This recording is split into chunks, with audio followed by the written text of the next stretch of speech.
Hey everyone, welcome to my next Let's Play. This is Iron Torch 20 and I'm going to be playing the Flintstones: The Rescue of Dino and Hoppy. After a bunch of crazy castle games, I might as well go for something a little bit shorter, and something that, isn't the same thing over and over again, but with different level design. So let's go ahead and get this started. This game is a pretty decent platformer adventure type of game, and whether or not you're familiar with the Flintstones universe, it's pretty easy to pick up on. And basically the plot of this game is that a scientist shows up from the future, and then I'll just let the rest of this play out.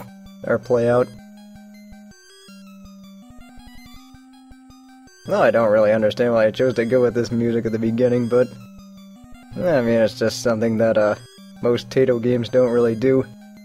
I mean, the atmosphere with most Tato games is usually get like a bright and colorful game, and this game is actually no exception.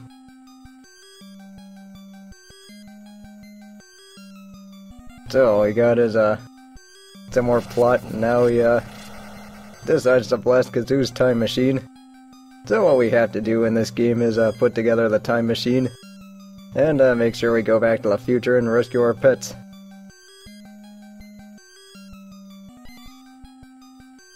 And just whenever this thing finishes off.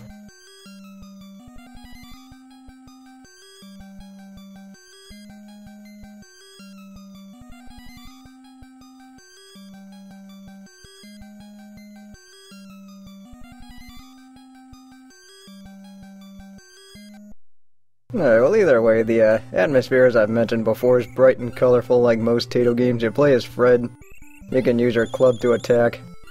And then one thing that's also really important in this game is that you can hang on ledges and pull yourself up. And yeah, this first stage is pretty basic. All you're doing is just going around and getting used to the controls. Coins are going to be your form of ammo. You can either use them to fire off sub-weapons, or you can also use them for different power-ups, which you're going to get later on. This wooden thing gives you an extra heart, so that's always a good thing. Health is always good. And right there, I just got myself an extra life. And with this part, you can charge up your club too, and that's something you are going to have to use.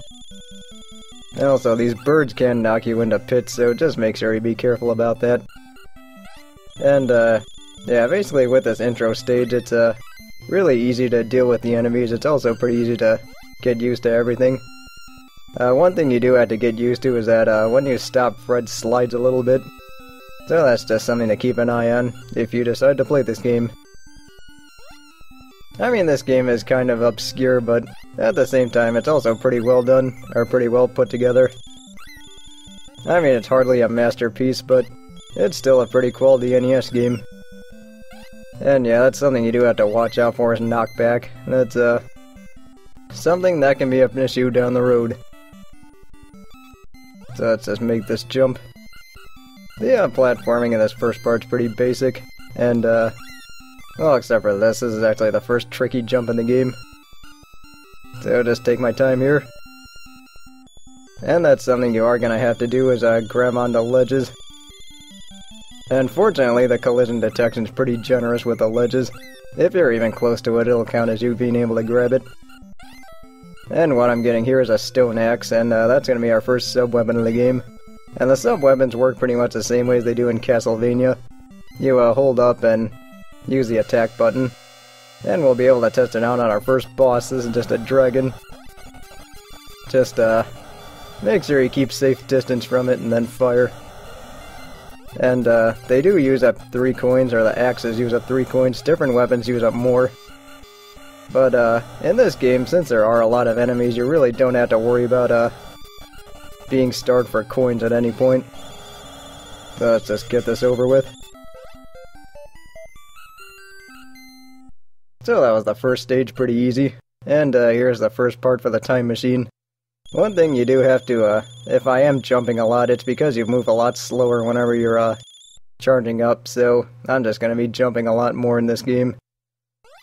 But now that that's done with, let's just get our first piece and go on.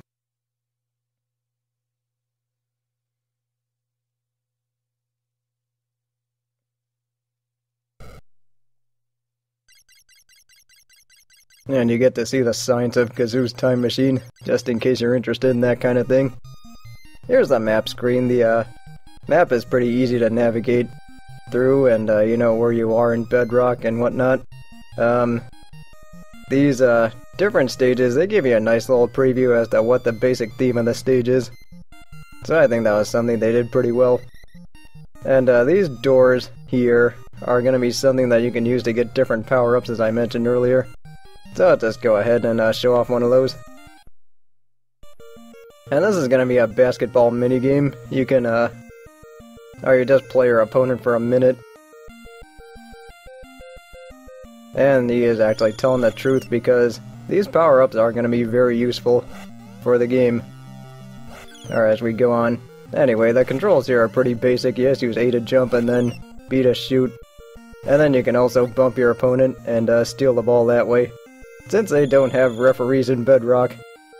But he can do the same thing to you, so just make sure you be aware of that. And at least it's also even like that. It's not like you're at a distinct advantage or anything. Actually, you kind of are, because you are faster than him.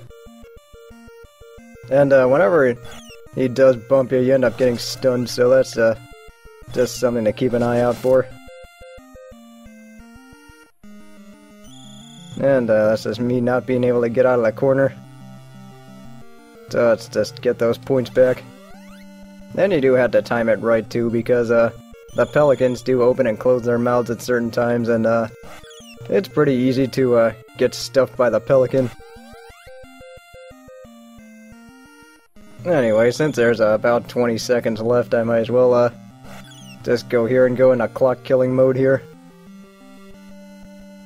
And fortunately, if you run diagonally, you actually end up going a lot faster than this guy, so that's just something that makes this game a lot easier. So let's just run out the clock and just make this last shot just for the hell of it. Yeah, the basketball games in this one are actually pretty easy, so you don't really have to worry about it.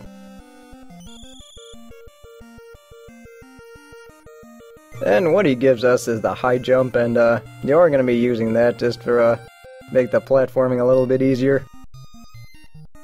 But I think that's a good spot to start, or to stop for today, so join me next time as we explore more into Bedrock and get more pieces of that time machine back.